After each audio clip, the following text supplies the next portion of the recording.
नमस्कार। कहानी गोल्ड में आज सुनिए डॉक्टर वंदना शुक्ल जी की लिखी कहानी संस्कार। निस्पृहं मानसं यस्य नैराश्येऽपि महात्मनः तस्यात्मज्ञानतृप्तस्य तुलना केन जायते। अर्थात निराशा में भी समस्त इच्छाओं से रहित स्वयं के ज्ञान से प्रसन्न महात्मा की तुलना किससे की जा सकती है। आप सब आस्थावान और भक्तजन स्तुत्य हो। आप सब महान आत्मा हो जिन्होंने अपनी समस्त इच्छाओं महत्वाकांक्षाओं का परित्याग कर दिया है और सांसारिक भोग विलासिता के इस अथाह समुद्र में निष्कलंक निष्पापता से बोझ रहित देह बनकर शांति से उतरा रहे हो। यही शुद्ध जीव है और यही विशुद्ध क्षणभंगुर जीवन। बोलिए जय श्री नारायण। आचार्य धीर सागर जी महाराज ने अपने प्रवचन को उक्त शब्दों से अंतिम रूप दिया और आज प्रातःकाल के प्रवचन समाप्त हुए। आनंदमयी और उनके पति कनु भाई ने खूब श्रद्धा भाव से हाथ जोड़े और टीवी बंद कर दिया। आनंदमयी किचन में रोज की तरह दोनों के लिए नींबू पानी बनाने चली गई। कनु भाई वहीं तख्त पर आंखें मूंदे बैठे प्रवचन पर चिंतन मनन करने लगे। आज के प्रवचन संसार के बीच रहते हुए मोह माया से विलकता पर केंद्रित थे। कनु भाई दंपत्ति तो मोह माया से बहुत दूर हो चुके हैं, करीब 40 बरस दूर। बहुत छुटपन में उनका विवाह हो गया था। दोनों ही परिवार श्री नारायण भगवान के अनन्य उपासक। बचपन से उनके जेहन की नर्म जमीन पर सुसंस्कारों के बीज रोप दिए गए थे, जो बड़े होने पर पनपते गए और आदर्श का एक भरा पूरा वृक्ष लहलहाने लगा।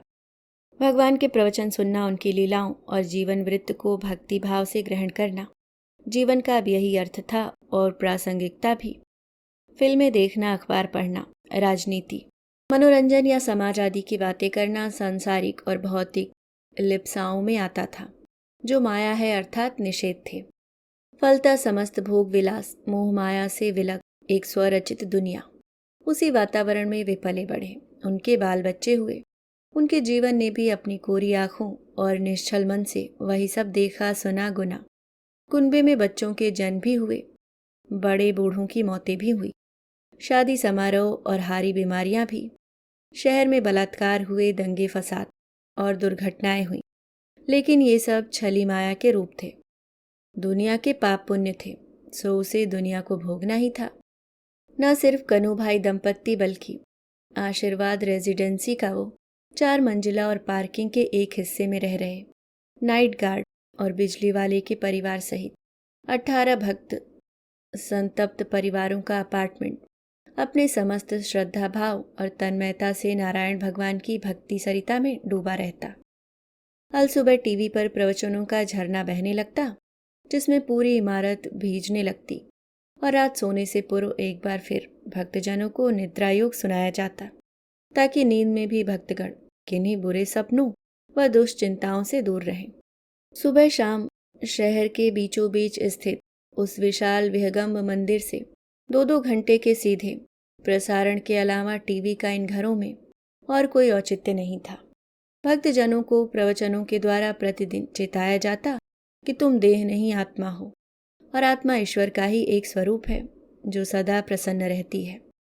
अतः वास्तविक जीव को हमेशा प्रसन्नचित्त रहना चाहिए और वहाँ के लोग हमेशा प्रसन्नचित्त रहते।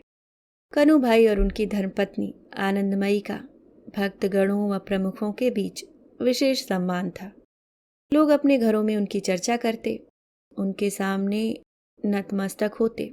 वो बुजुर्ग थे इसलिए नहीं, ना ही वो इस संप्रदाय के अखंड अकिंचित अनुयायी थे इसलिए, बल्कि इसकी वजह वो दिन वो पल था जो नितांत असोचा था, जिसने उनकी जिंदगी बदल कर रख दी थी तथा जिसने उन दोनों को विशेष कुछ न करके भी वहां अनायास विशेष परम आदरणीय व गर्वशील बना दिया था।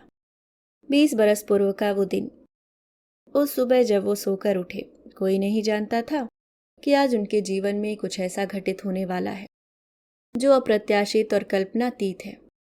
कनु भाई के इकलौते व होनहार 18 वर्षीय सुपुत्र नीरज ने सुबह सुबह बिना किसी पूर्व सूचना के घोषणा कर दी कि उसने सांसारिक मोह माया का चोला फेंक कर घर संसार त्याग बेहद कठिन गुरु दीक्षा लेने का फैसला ले लिया है। निर्णय सुनकर आनंदमयी एक बार तो काँप ही गई थी। लेकिन वाद विवाद और तर्क करना, बड़े स्वामी जी कहते हैं कि पुनः अपनी गति को पीछे ले जाना है, जहाँ से आप चले थे वहीं, यानी फिर उन्हीं 84 लाख योनियों में घूमना, अतः निषेध है। आनंदमयी मौन हो गई थी।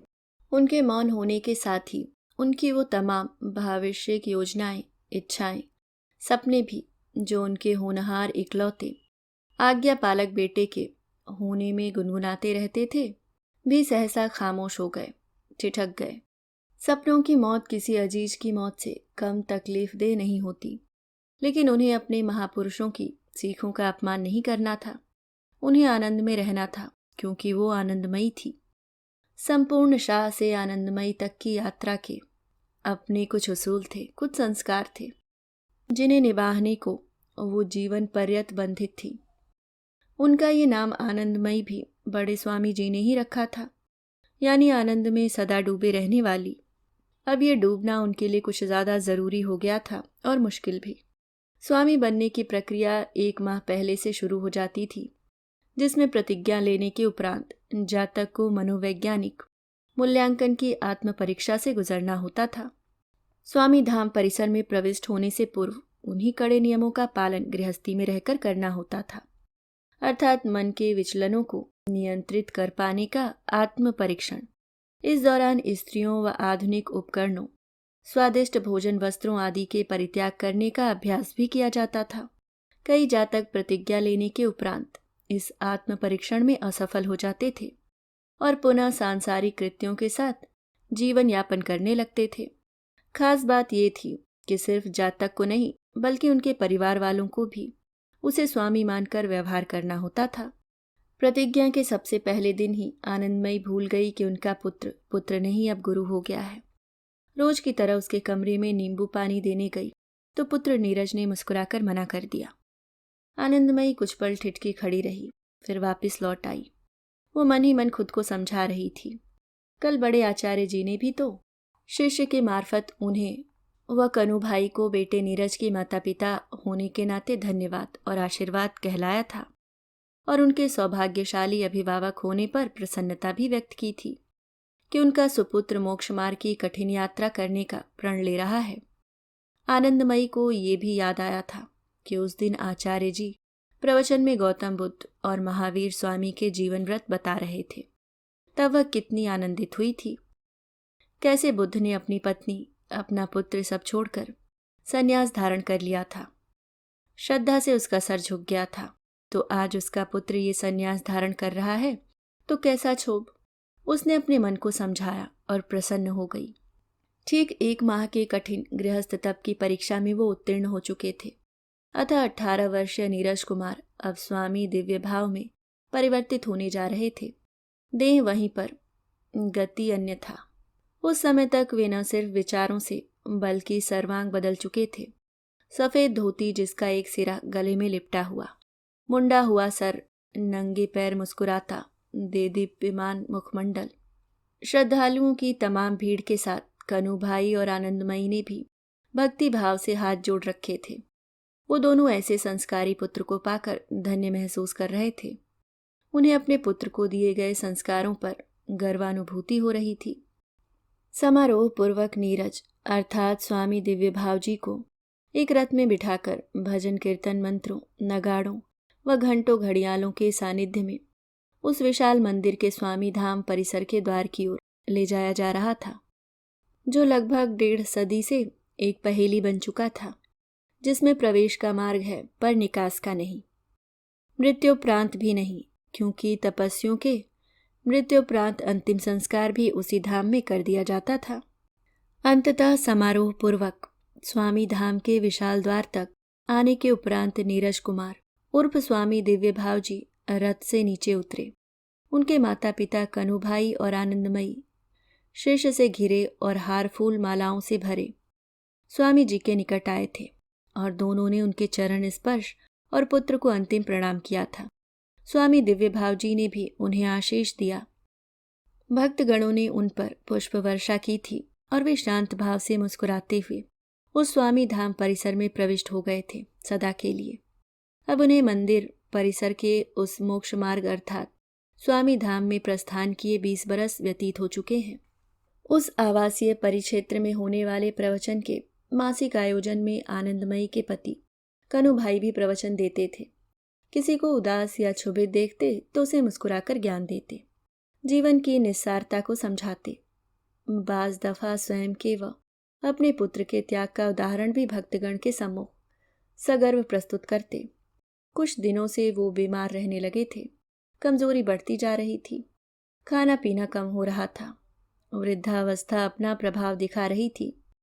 उन्हें रक्तचाप और सांस की बीमारी हो गई थी। कई बार जब रात में सांस उखड़ती तो आनंदमयी घबरा जाती। शुरू में पहली मंजिल पर दौड़कर जाती। वहां रहने वाले धीरज भाई और अन्य लोग दौड़े आते और उनकी शुश्रूषा करते, लेकिन फिर धीरे धीरे आनंदमयी को खुद ही संकोच होने लगा।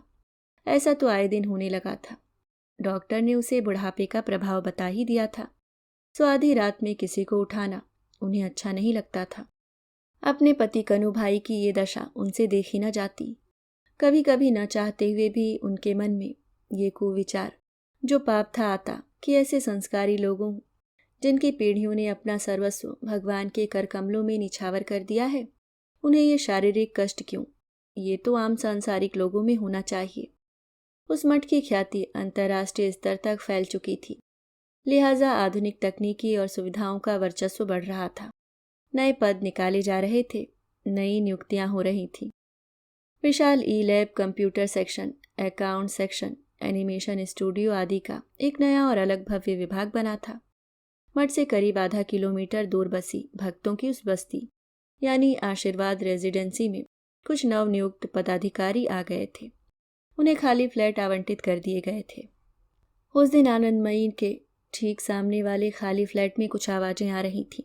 उन्होंने सोचा चलो काफी सुनसान थी फ्लोर पर, इस ब्लॉक के शेष 2 फ्लैट भी खाली पड़े हैं तो थोड़ी रौनक हो जाएगी।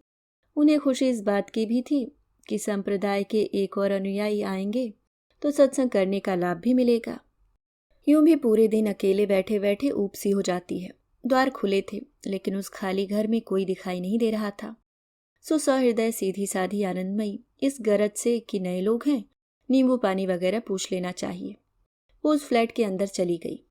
एक 23-24 बरस का युवक, चेहरे पर दाढ़ी, कंधे तक बाल, जिसकी पोनी बंधी हुई थी, जीन्स और चौखानी की कमीज पहने सामान अनपैक कर रहा था। आप आए हैं क्या रहने इस फ्लैट में?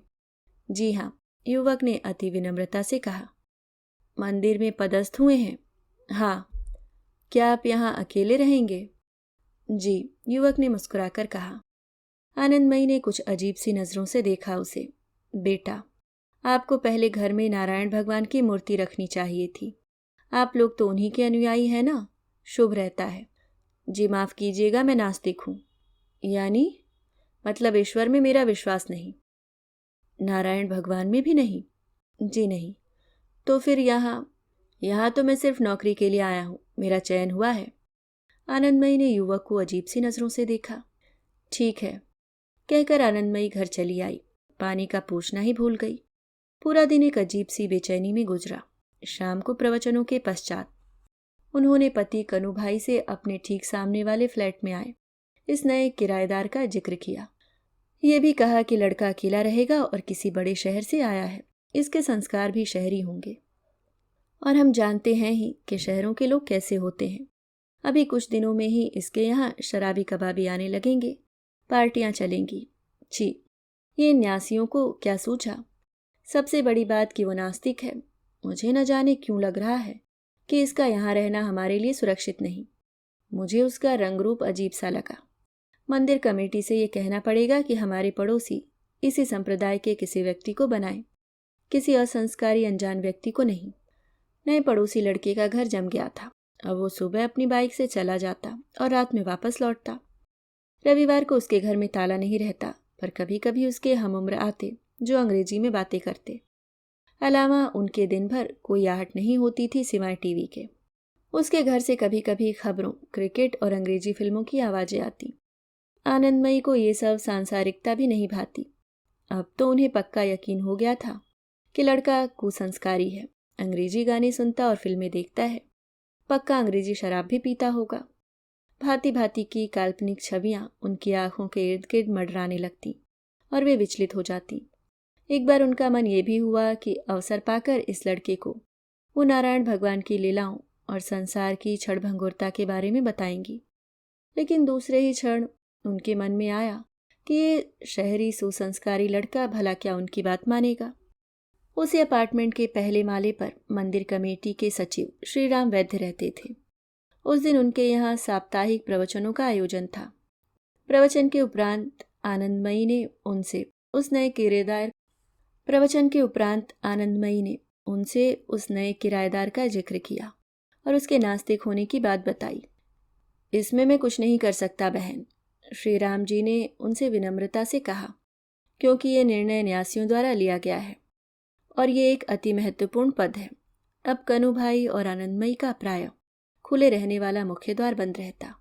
वो कहीं जाती तो उसमें ताला मारकर जाती और आते जाते कुछ डरी और शोभित सी युवक के घर की ओर देखती। उस दिन तो उनके सब्र का बांध टूट ही गया जब वो प्रवचनों से लौटकर अपने घर का ताला खोल रही थी। उनकी नज़र सहसा युवक के घर की ओर पड़ी। दरवाज़ा थोड़ा खुला हुआ था और भीतर एक युवती सोफे पर बैठी टीवी देख रही थी। अच्छा, तो अब लड़कियां भी आने लगी यहाँ, उन्होंने सोचा। ये बिल्डिंग अब रहने लायक नहीं रही, लेकिन अपना फ्लैट है। मठ ने उन्हें ताजिंदगी रहने को दिया है, जाएं तो कहाँ जाएं। उन्होंने अपने अंदेशे और डर अपने पति कनु भाई को भी बताए। देखो, ये संसार है, हर चीज़ हमारे मन मुताबिक नहीं होती। इन जैसे कुसंस्कारी लोगों के साथ भी रहना पड़ सकता है। ये सब हमारे हाथ में नहीं। उन्होंने उपदेशात्मक समझाइश दी और चुप हो गए। कुछ दिनों बाद आनंदमयी ने अपनी किचन की खिड़की से देखा कि लिफ्ट में से लड़का व्हीलचेयर पर एक बुजुर्ग को बाहर ला रहा है। उसके साथ वही युवती सर पर पल्लू और हाथ में एक बैग लिए आ रही है। वो कॉरिडोर से व्हीलचेयर खुद ठेलता हुआ अपने घर तक आया और घर का ताला खोलकर उसमें चला गया। उनके साथ एक बुजुर्ग स्त्री भी थी जिसके हाथ में 2 छोटे बैग थे। अब वो युवक रोज शाम को घर जल्दी आता और नियम से उस बुजुर्ग को व्हीलचेयर में बिठाकर लिफ्ट से नीचे ले आता और आसपास घुमाता। कभी कभी उनके साथ वो बुजुर्ग औरत और युवती भी होती। युवक ने बताया कि वो उसके माता पिता और वो उसकी पत्नी। अभी तक वो और उसकी पत्नी 2 साल से अमेरिका में थे, लेकिन यहाँ माता पिता अकेले हैं और पिता को लकवा हो चुका है, इसलिए वो छोड़कर यहाँ इंडिया आ गया।